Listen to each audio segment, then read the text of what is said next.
Hello সবাইকে, আসসালামু আলাইকুম। তো বাসায় নতুন ধান উঠেছে। তো ধানের কাজগুলো আসলে এমনি তো আমি অনেক খুব কম পারি, আম্মাই সব কিছু করে। তারপরেও একটু হেল্প করা আর কি।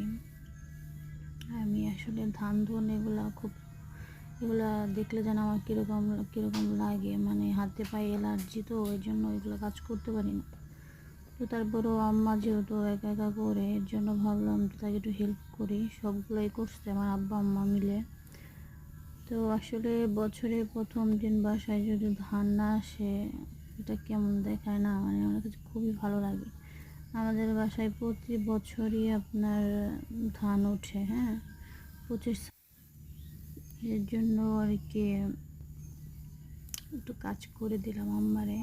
আমি এমনিতেই করি না বেশি একটা, তারপরে অসুস্থ আমি অনেক, আসলে দেখে বোঝা যায় না যে অসুস্থ। এমনিতেও কাজ কাম করতে দেয় না সবাই। তো আমার জন্য সবাই দোয়া করবেন যেন তা খুব তাড়াতাড়ি হয়তো মারা